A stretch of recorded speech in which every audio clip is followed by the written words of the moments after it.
¿Qué tal, mi gente? Bienvenidos al tercer episodio de Jaliscopio, este programa que entrevista a las y los jaliscienses que mueven nuestro estado.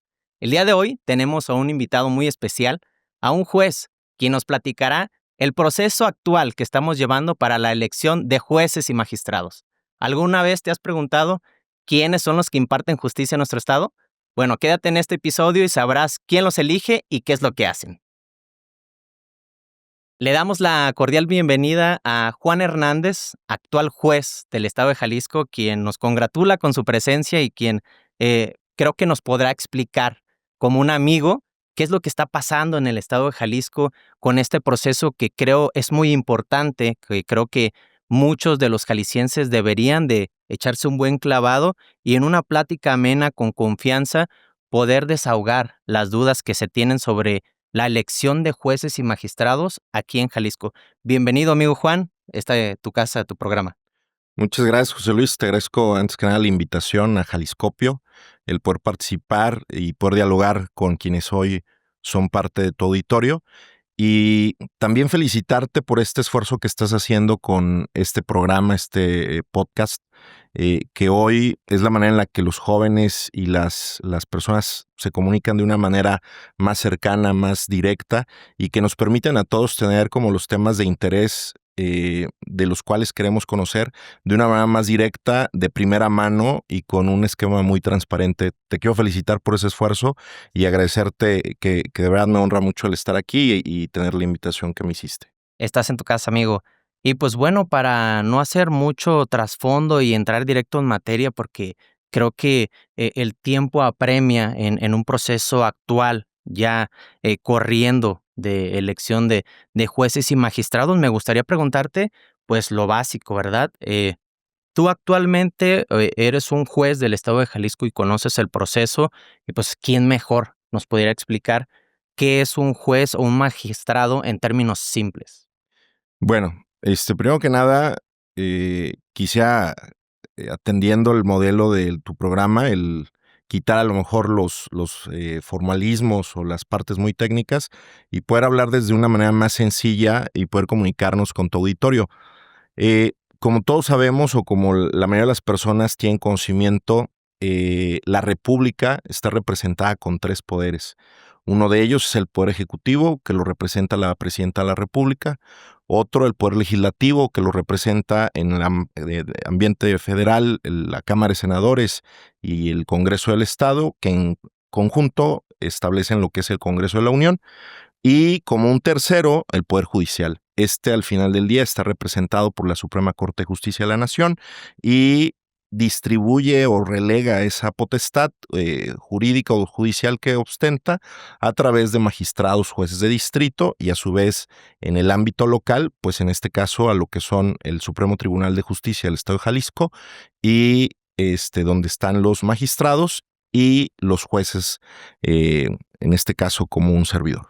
Sí, un buen repaso ahí, como bien dices tú, en palabras simples de las clases que tuvimos en su momento de educación cívica y ética y lo importante, ¿no? Sí, y más que nada porque a veces las personas pues entendemos que consideran el gobierno y lo ven como un todo, pero realmente desde nuestro constituyente de 1917 lo que se busca y se buscó siempre fortalecer era que fuéramos una república representativa con tres poderes, que cada uno hiciera lo que le tocara.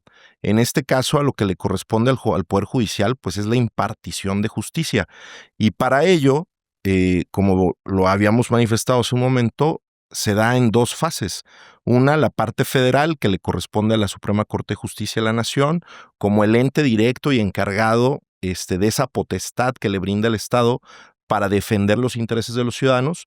Y en una segunda instancia, o la instancia local, lo que son los jueces de fuero, que en este caso son los jueces como un servidor y que recibimos esa potestad del Supremo Tribunal de Justicia del Estado.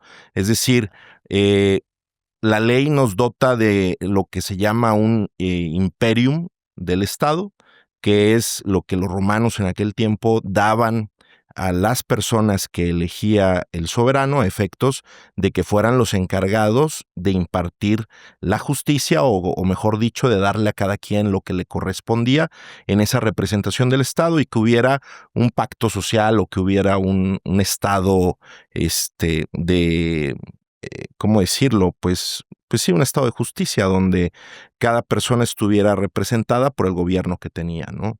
En ese sentido, pues en Jalisco eh, nosotros formamos parte del Poder Judicial.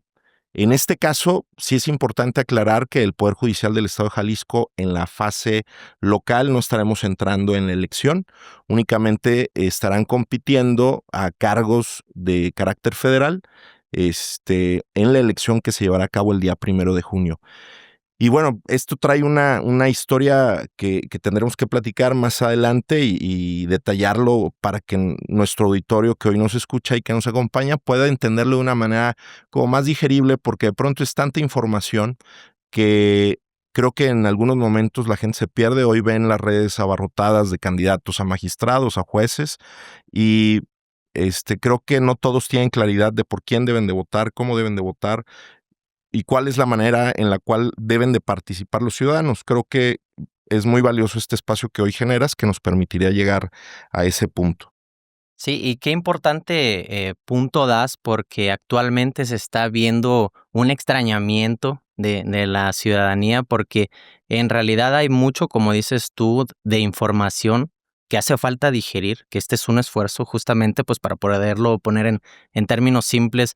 Se extraña a la ciudadanía ver a candidatos a jueces, aclaro, de elección federal, haciendo TikToks, ¿no? De pronto como que esta figura, como bien dices tú, que viene desde la historia, desde la antigua Roma y que ha evolucionado en aras de tener criterios de distribución de justicia, pues de pronto verlos tal vez en un perfil más moderno, por poderle poner algún adjetivo, sí extraña, ¿no? a la ciudadanía. Y me gustaría avanzar en la siguiente pregunta. ¿Por qué es tan importante quién elige a jueces y magistrados? ¿Cuál es el posible o el escenario riesgoso en el que si este proceso no es correcto, pudiéramos entrar en alguna consecuencia negativa para los y las jaliscienses? Algo que es importante compartir al auditorio es lo siguiente. Eh, es una posición muy personal, pero yo siento que hoy los poderes del Estado están deslegitimados. Es decir, están divorciados de la sociedad. No hay una comunión en la que los ciudadanos se sientan verdaderamente representados por los jueces y no se sienten representados por sus legisladores y no se sienten representados en muchos aspectos por la propia cabeza del Ejecutivo, ¿no? En este caso, la Presidencia de la República. ¿Por qué? Porque no ha habido esa legitimación de los intereses del Estado o los intereses de la sociedad. Creo que durante mucho tiempo el Poder Judicial se mantuvo distante, no cercano a la ciudadanía.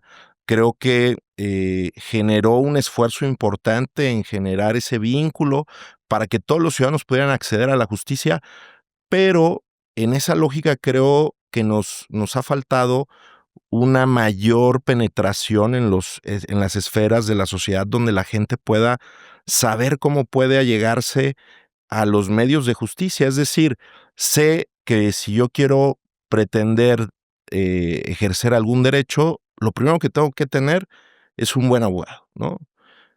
Pero ¿cómo saber que tengo un buen abogado? ¿Cómo elegir un buen abogado? Y el abogado obviamente es un operador del sistema judicial, es un referente, es parte del proceso.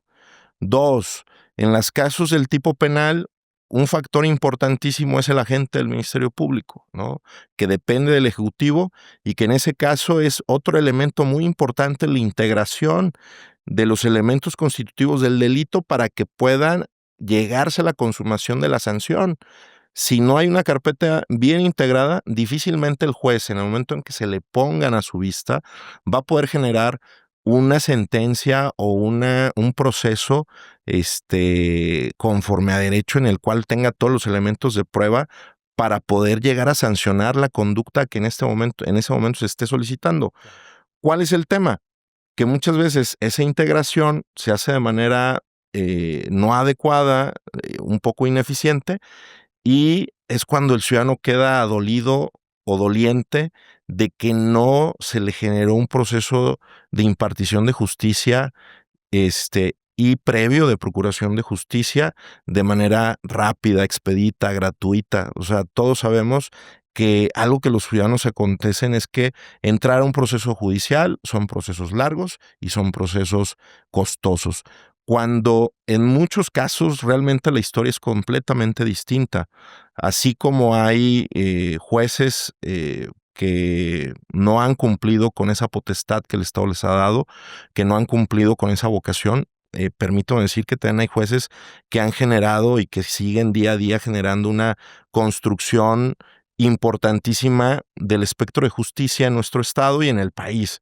Hay jueces que pareciera mentira, pero son jueces de 24 horas porque se tienen que llevar el trabajo a veces a casa o a veces dormir más allá de estar más allá de las horas de trabajo para poder sacar el trabajo adelante y poderle dar a ese ciudadano, ese justiciable, la justicia que espera, el resultado que espera acorde a su pretensión o a la acción que promueve.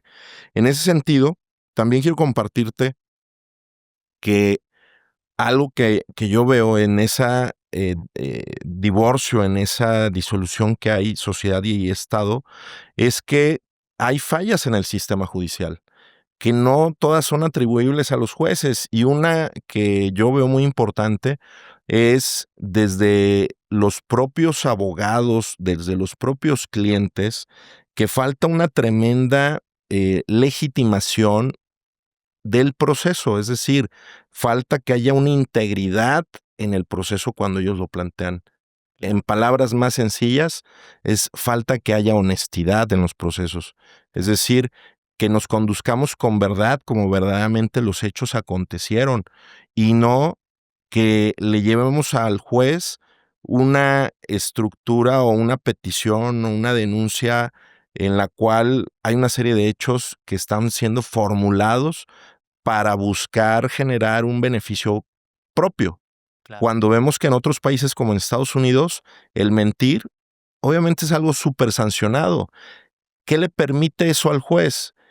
Que cuando lleguen los expedientes a su vista, pues obviamente él tenga la oportunidad de conocer hechos reales Claro. y no hechos que han sido modificados o que han sido planteados en base a la conveniencia de o la pericia del propio abogado.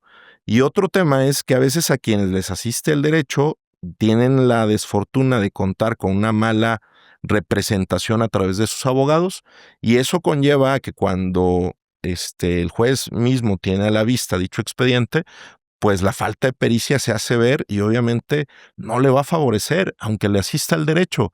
Entonces, pareciera que es sencillo estar en la silla del juez, pero realmente es una circunstancia, que lo digo con toda honestidad, es una circunstancia muy complicada porque los jueces, como somos de carne y hueso, entendemos que en un expediente hay vidas, hay patrimonios, hay familias, hay libertades, hay salud, hay muchas cosas que se juegan por medio. Entonces, el que nosotros entremos al estudio de los temas, entremos al estudio de los casos, este, radica mucho en esa vocación de servicio que tengamos, en esa preparación y conocimiento de la norma jurídica que tengamos, porque debo recalcar que hoy nuestro país es uno de los países que cuenta con una norma jurídica demasiado robusta, es decir, tenemos leyes específicas y leyes que atienden casos específicos que van a las pretensiones de quienes hoy buscan acceder a la justicia. Justamente retomaría, amigo Juan, el adjetivo que utilizaste tú de legítimo, ¿no? Que es un gran reto, no solamente en el Poder Judicial, sino muchas instituciones que tienen el gran reto de recuperar la credibilidad de la ciudadanía, ¿no? De a quien trabajan, a quien se deben. Y te preguntaría en ese sentido, considerando también que no es ajeno a la ciudadanía casos donde se ha visto nepotismo, ¿no? Que familias de jueces metidas totalmente en una circunscripción, actualmente en este proceso, y retomando el tema de la legitimidad, como te lo mencionaba en un inicio, ¿Cómo es que se elige un juez o un magistrado en México? ¿Qué actores intervienen en este proceso? Mira, te platico. Decía Augusto Morelo que la legitimidad del Poder Judicial se gana con la confianza que inspiran sus decisiones justas, razonadas y oportunas. En ese sentido, hoy, al previo a la reforma del Poder Judicial que se realizó en el mes de septiembre por parte del Congreso de la Unión, quienes elegían a los jueces a nivel federal era el Consejo de la Judicatura Federal y a nivel local era el Consejo de la Judicatura del Estado de Jalisco, y obviamente era a través de convocatorias públicas, a través de concursos de oposición. Estos concursos de oposición obviamente establecían procesos bastante robustos, bastante complejos, donde el aspirante tenía que buscar acreditar primero, dentro de los exámenes que te comparto que a mí me tocó hacer, es el de sustancias psicotrópicas, ¿no? Teníamos que acreditar que dentro de nuestro cuerpo no hubiera sustancias psicotrópicas y que estuviéramos limpios y que le garantizáramos a la ciudadanía que éramos personas limpias o ajenas a ese tipo de sustancias. Dos, exámenes de conocimientos generales que tenían que ver con la materia del derecho en un ámbito general y luego en un ámbito especializado. Posterior a ello, examen de la elaboración de una sentencia. Se nos hizo un examen práctico en el cual nos daban un estudio de caso, en el cual nosotros desarrollábamos sin material, es decir, sin tener una ley en la mano, desarrollábamos el estudio del caso y el desarrollo del caso estableciendo una sentencia.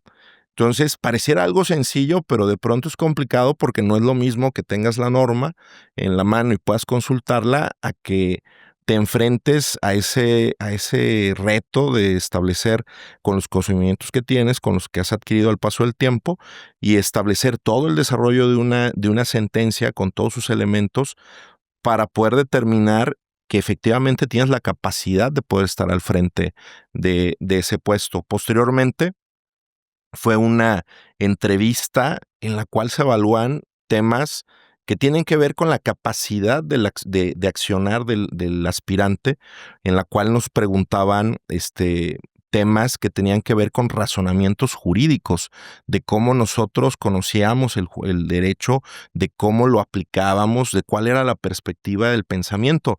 Entonces, esto le daba al gran elector, que era el Consejo de la Judicatura, a través de la Comisión de Carrera de Evaluación y Carrera Judicial, los elementos para que el Pleno del Consejo pudiera definir cuáles eran los mejores perfiles, calificados obviamente con un puntaje que te establecía también la calificación de tu trayectoria, es decir, todos el número de estudios que tenías, llámese licenciatura, maestrías, doctorados, cursos, seminarios, etcétera, que te daban un puntaje y que, bueno, al final del día los aspirantes mejor evaluados eran los que podían acceder a esa lista que posteriormente generaba el proceso de adscripción para poder ser jueces y tener un puesto como tal dentro de uno de los juzgados del estado de Jalisco. En esa misma lógica es a nivel federal, con su grado de complejidad que la propia esfera de ese poder lo requiere.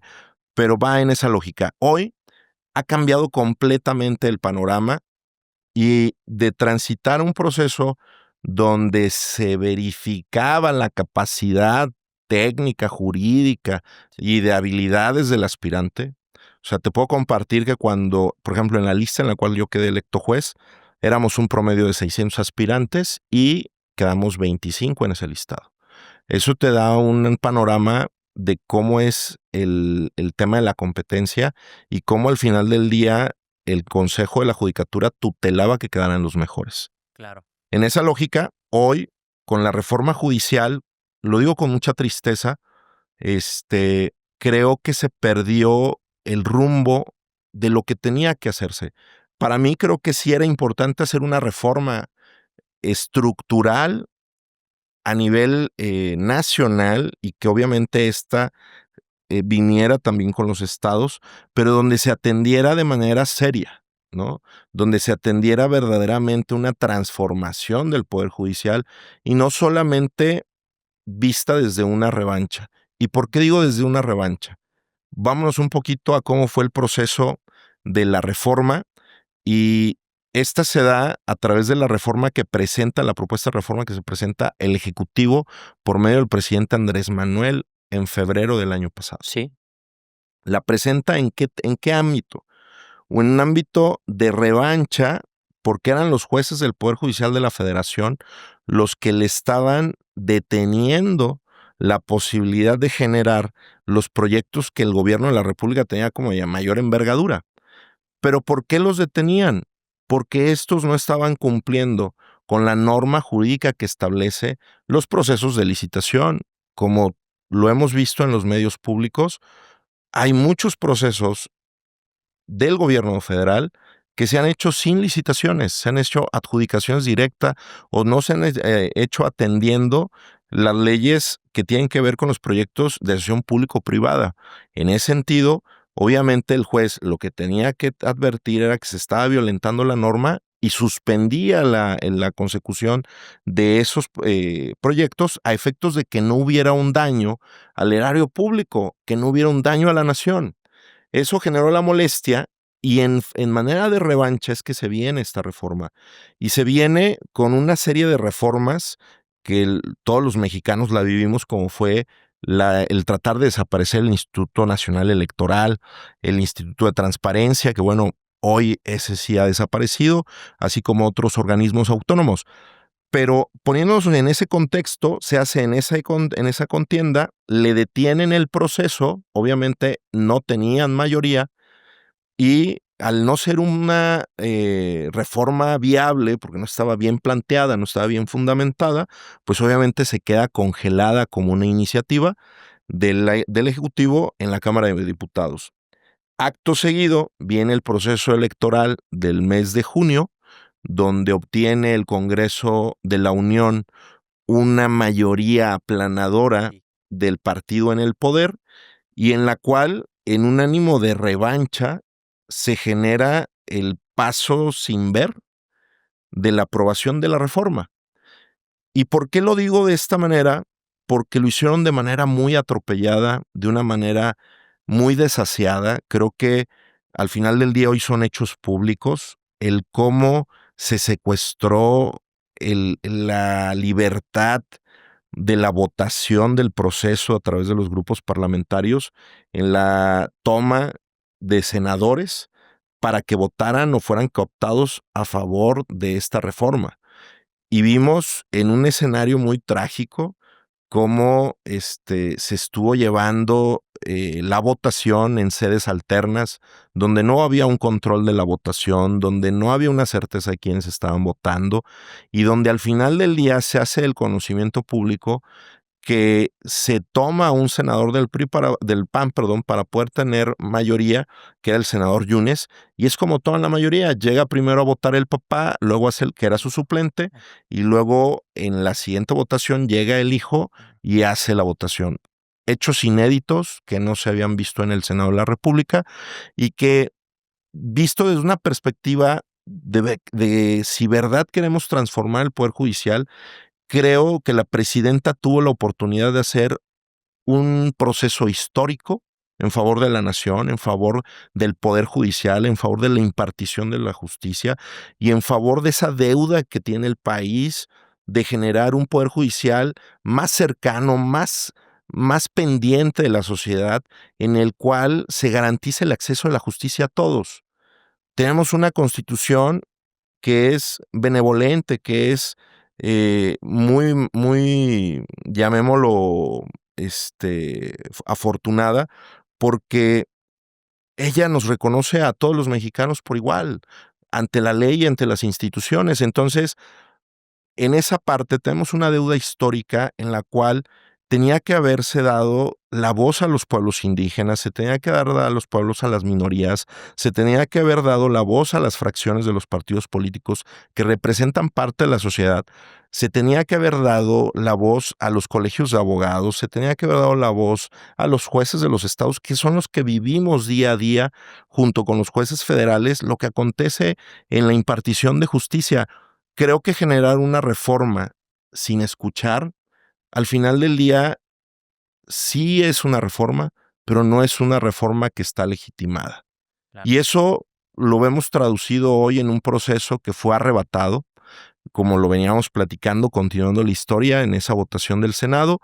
Luego llega a la Corte para la calificación de la constitucionalidad de esa votación y resulta que en hechos públicos, en hechos notorios, nos damos cuenta que también que el ministro Pérez Dayán fue orillado y fue obligado a votar en cierto sentido. Entonces, que diera la viabilidad de la reforma. Entonces, esto que lleva al final a que se doblegaran las instituciones, una institución como era la Suprema Corte de Justicia de la Nación, donde el presidente del Senado, el senador Noroña, desprestigiaba y denostaba la labor de los ministros. Creo que nunca lo habíamos visto en el país. Creo que debilitó la figura de nuestras instituciones y máxime porque es el órgano jurisdiccional de supremacía, es decir, es el órgano donde todos los ciudadanos nos sentimos representados. Sí. Entonces, si a alguien lo denosta, si a alguien le quita esa legitimación que tiene por naturaleza, por imperium, por la dotación que le da la propia Constitución, pues imagínate, el ciudadano, ¿qué mensaje le estábamos dando? Esa parte para mí creo que fue completamente delicada y llevar un proceso arrebatado en el cual en esa reforma, en donde los únicos requisitos que un aspirante debe de tener es contar con un título de abogado, tener una calificación mayor a 8,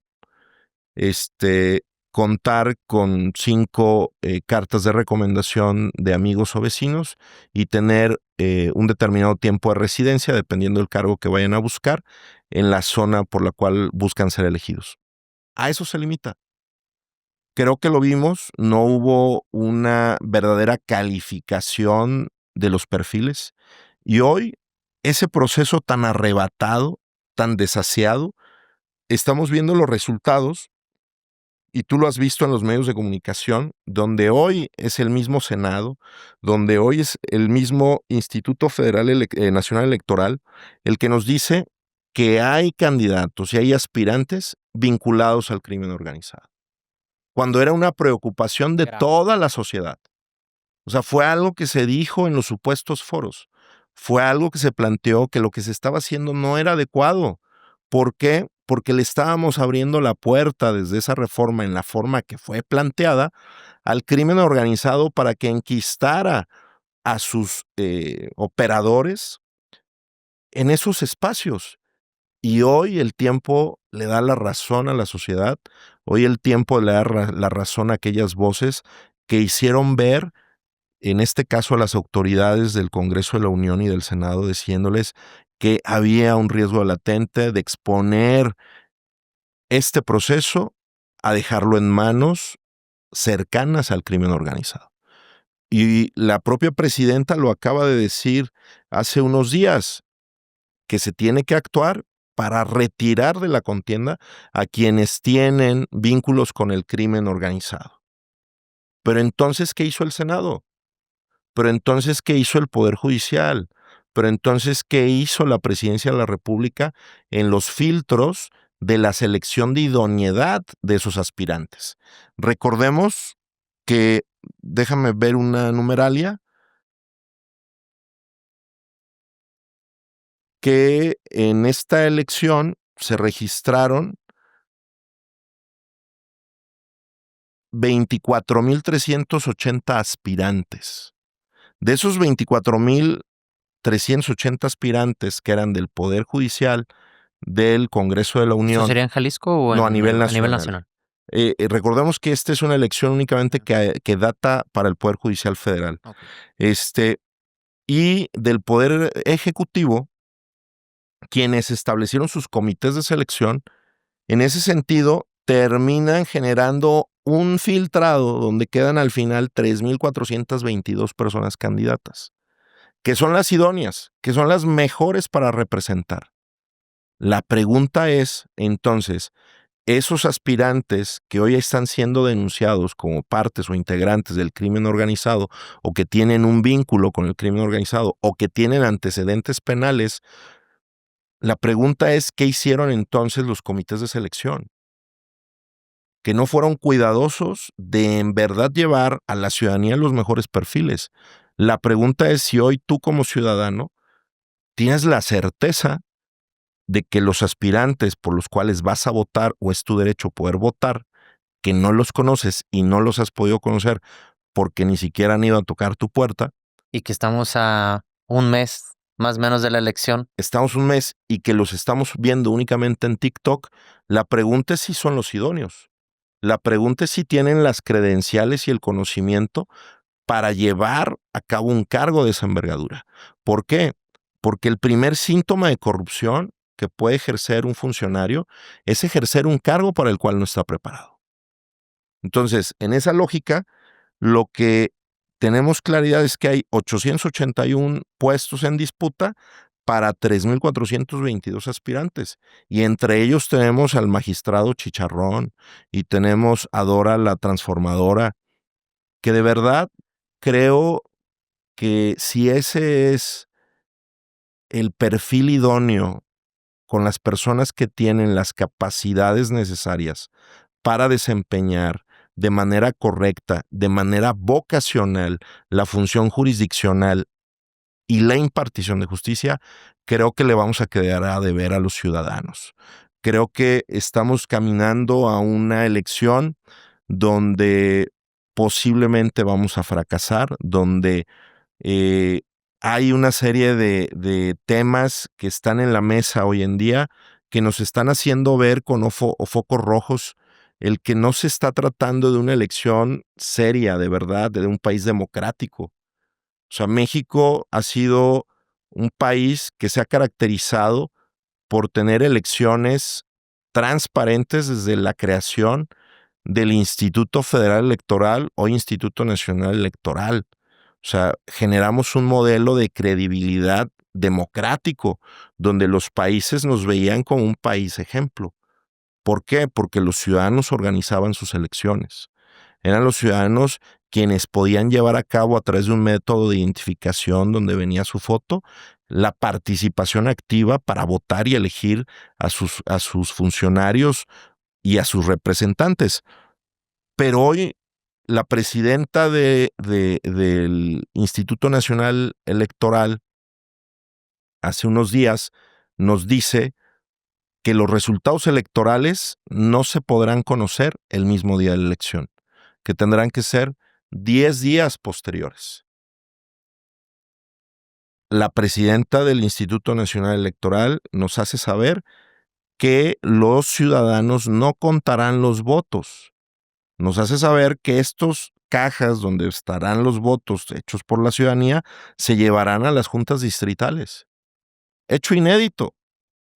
¿Por qué? Porque lo que distinguía nuestros procesos electorales es que los ciudadanos contaban los votos e informaban al cierre de al cierre de la jornada electoral cómo había quedado la votación, cuál era el resultado. Sí, estos famosos PREP que en las votaciones normales se arrojaban a un par de horas terminada la elección, ¿no? Estos preliminares, entonces no van a existir en este proceso, hasta 10 días después. Solamente existirá un PREP para efectos de cuantificar los números de la elección y dar un posible avance de la votación de ministros. Pero ya lo dijo la presidenta del instituto, en lo que es en los cargos hacia abajo, no habrá resultados sino hasta 10 días naturales posteriores. Es decir, ¿cuál es la certeza que tienen hoy los candidatos que están participando de que los votos van a ser contados de manera certera si ellos no van a tener acceso a las urnas? Sí, da mucho que pensar, la verdad. O sea, y más que nada porque aparte no van a poder tener representación en las casillas. Los partidos políticos, digo, todos los que conocen de la operación de los días de la elección, una elección se concentra casi el 50% el día de la elección. Y la preocupación primordial es que tú tengas un ejército electoral que te permita estar en la casilla verificando quién está yendo a votar, verificando que la elección se dé en paz y acorde a los términos que establece la norma. En este sentido, pues nuestros aspirantes a jueces y magistrados no tienen ese acceso a poder tener un representante en las casillas de los centros de votación.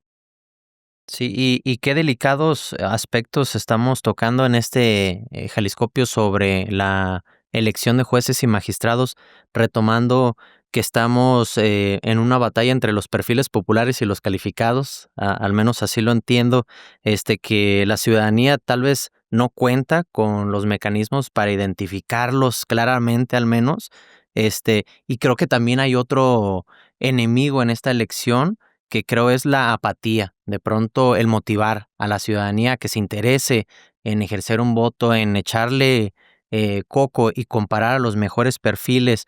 Esto que también mencionas sobre los preliminares, nada más cuantificables, pero que los resultados se dan a partir de 10 días de la elección, pues sí da mucho a qué pensar y me gustaría aterrizar este contexto que creo que no es muy alentador en lo que sí se puede hacer y preguntarte, bueno, ¿qué podemos hacer? ¿Qué papel juega el ciudadano ante esta elección importantísima que nos afecta a todos y a todas o nos beneficia si eligiéramos a un perfil correcto para distribuir la justicia en nuestra circunscripción? Fíjate que comentas algo que me parece a mí súper adecuado y atinado en lo que tú comentas. Hay un factor que es la apatía, ¿no? Pero la pregunta es, ¿la apatía del ciudadano de dónde nace? ¿Nace porque es apático por sí, per se? ¿O nace porque no es tomado en cuenta? ¿O porque sabe o siente que su voz verdaderamente va a ser tomada en cuenta? Yo recuerdo hace muchísimos años que la gente decía, no, es que yo no voy a ir a votar porque ya sé quién va a ganar. Y la gente no iba a votar por eso. Cuando la gente empieza a ver que su voto tiene un valor, que efectivamente el participar en la elección genera la diferencia, empezamos a ver elecciones más abarrotadas, empezamos a ver elecciones más participativas.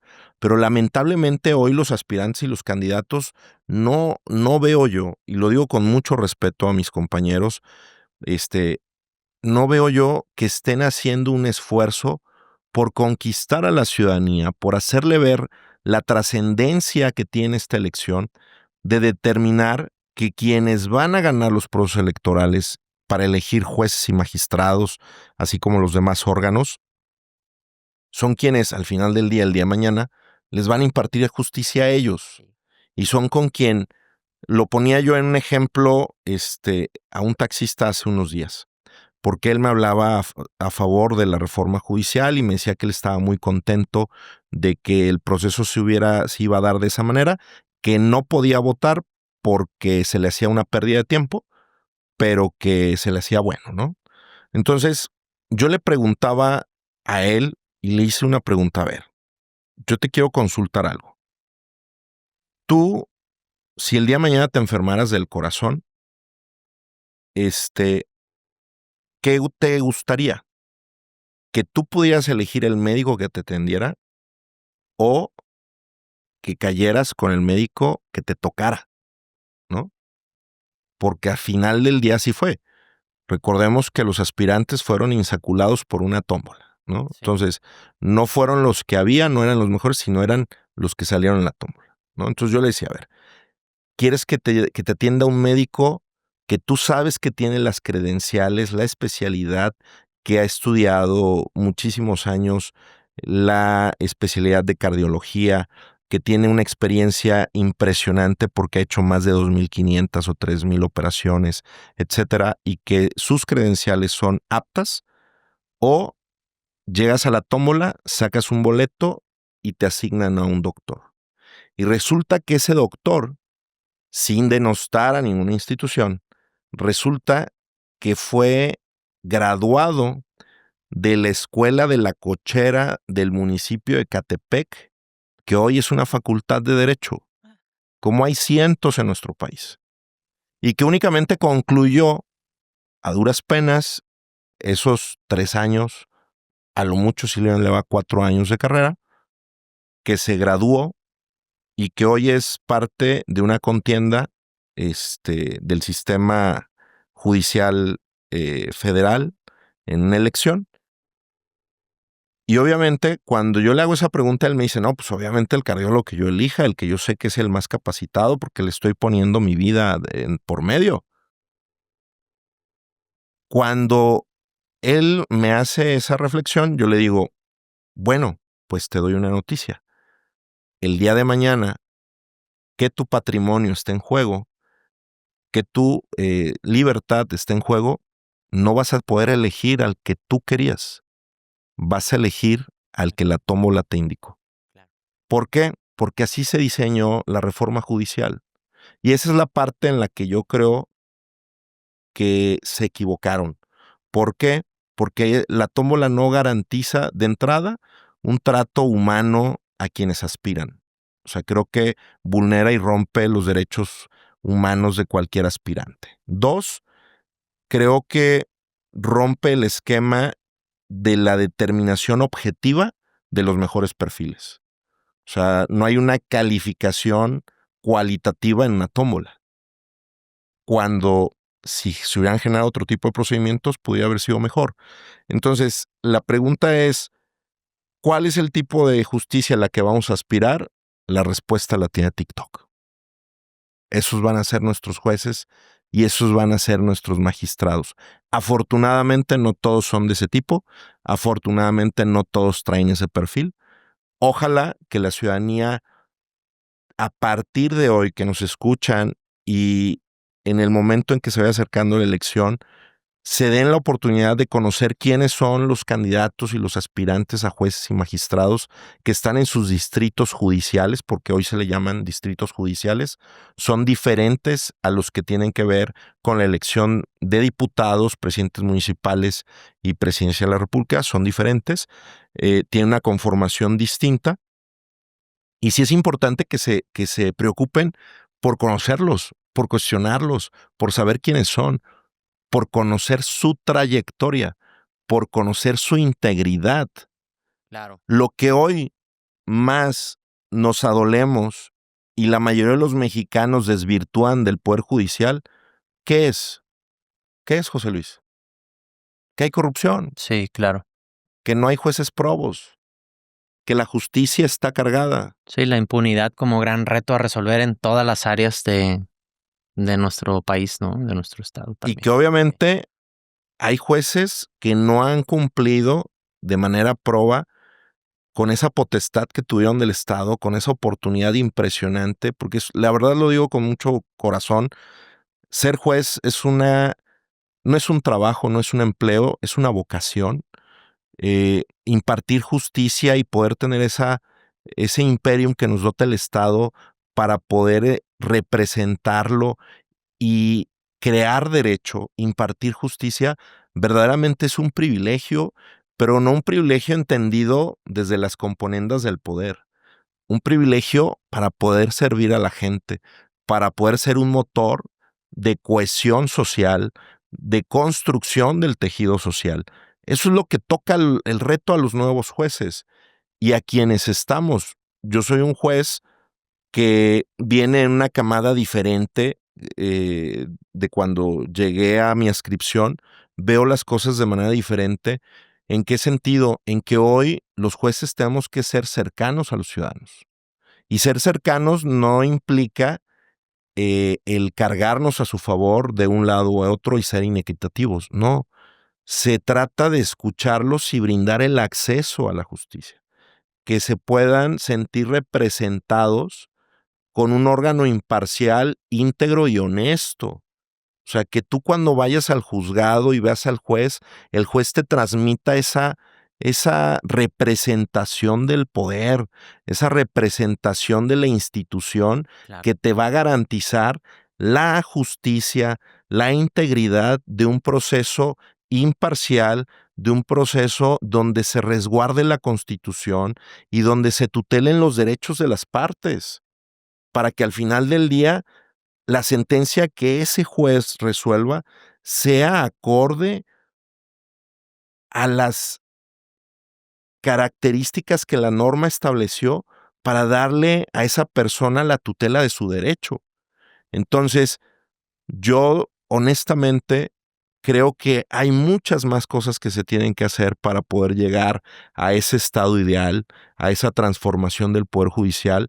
Sí tengo mis reservas y lo digo de manera muy respetuosa, pero ojo, no quiere decir que tengamos que tirar la toalla. Al contrario, tenemos que generar una participación responsable y activa en este proceso. 1, eligiendo a los mejores. Y 2, haciéndole saber a nuestra institución que el siguiente proceso electoral, que será en el 2027, no puede ser en estas condiciones. Y tenemos que exigirlo. ¿Por qué? Porque necesitamos un poder judicial fuerte, con una separación de poder, y que no sea un poder maniatado desde la presidencia de la República. Ese es el gran riesgo que yo advierto. ¿Por qué? Porque la ciudadanía estará poniendo la esperanza. Y no hay peor cosa que le puedes hacer a un ciudadano que matarle la esperanza. Y bien, ya concluyendo esta entrevista, teniendo información de mucho valor y retomando lo que has dicho sobre la robustez institucional, sobre las posibilidades que tiene la ciudadanía de meterse al escrutinio, y tal vez dando también un poco de aliento en este proceso delicado y que pues puede sonar tal vez no tan alentador. ¿Cuál es el escrutinio? ¿Cuál es el juicio que tienen los jueces, por valga la redundancia? ¿Cómo es que si un juez cae en una mala práctica puede ser sancionado? Mira, hasta antes de la reforma era el Consejo de la Judicatura Federal quien sancionaba las acciones disciplinarias de los jueces o magistrados del Poder Judicial Federal.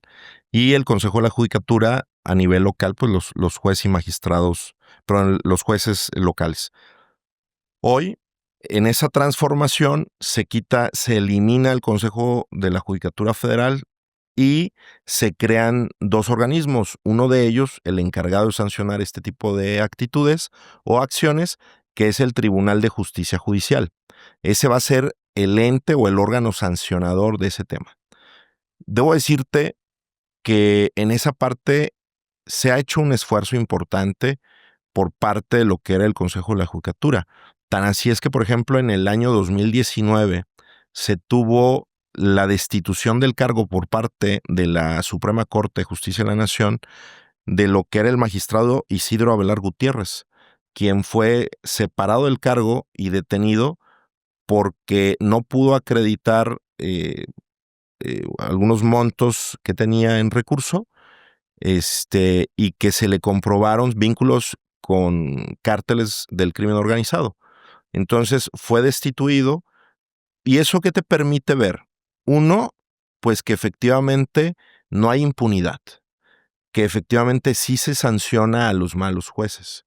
Hoy, asimismo, en el caso de Jalisco, sabemos que hay jueces que hoy están llevando procedimientos de tipo penal que, bueno, hasta el momento no han sido declarados culpables, pero que están llevando sus procesos, lo que te hace ver que no hay impunidad, que las instituciones están haciendo lo suyo.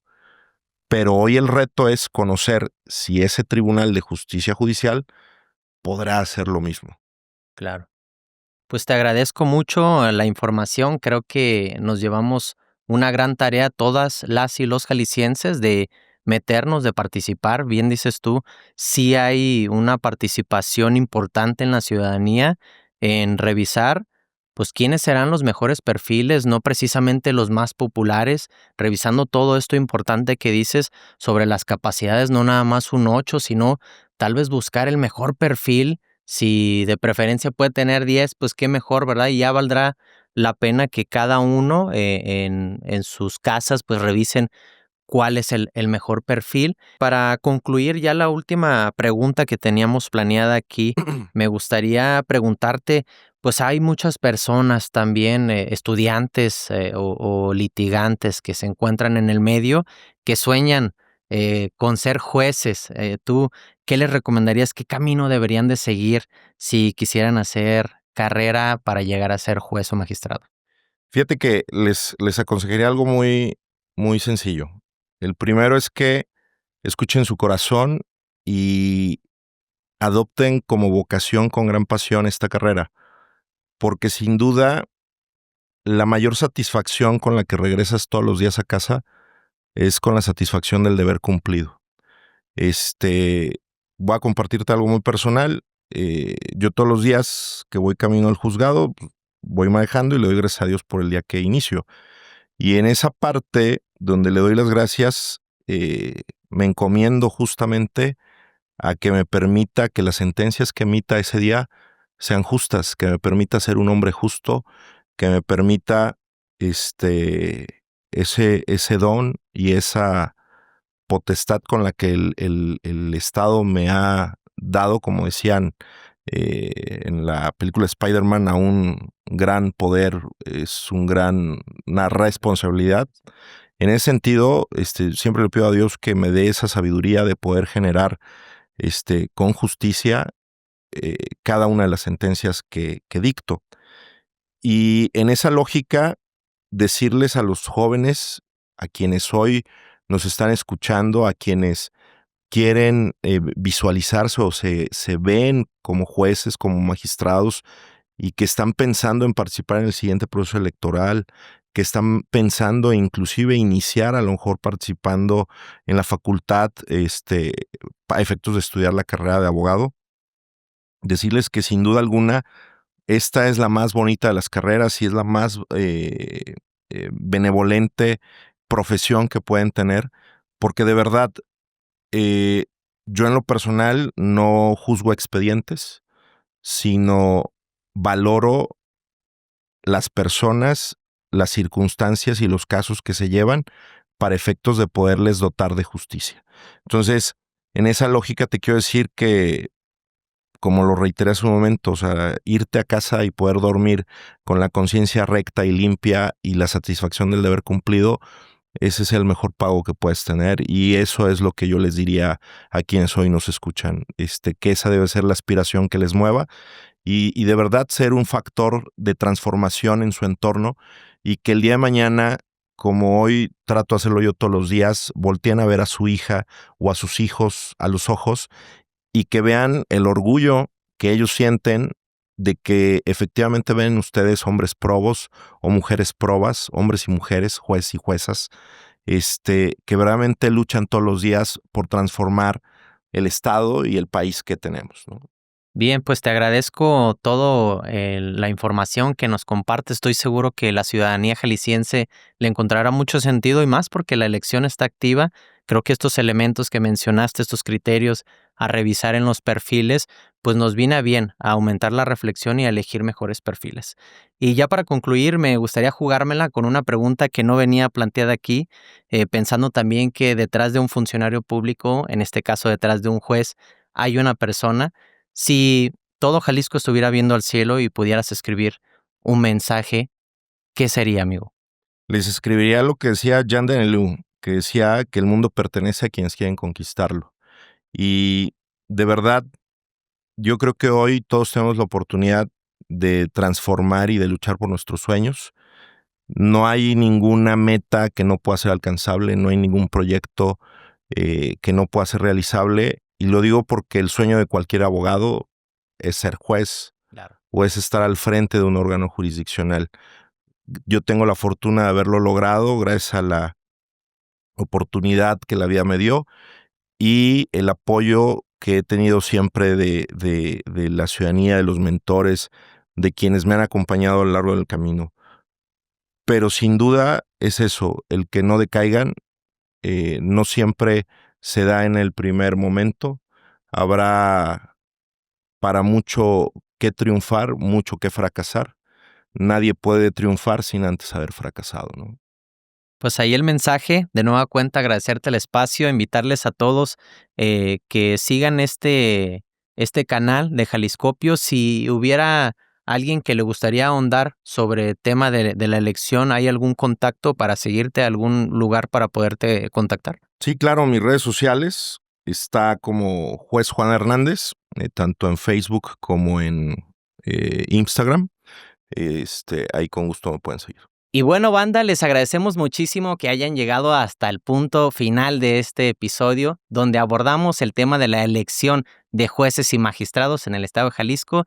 Nuestro invitado, el juez Juan Hernández, nos compartió los detalles de qué criterios desde su visión pudiéramos utilizar para elegir mejor quienes nos van a representar en las instituciones de distribución de justicia en nuestro estado de Jalisco.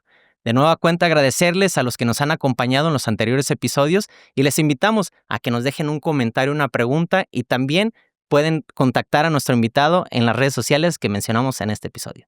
Hasta la próxima.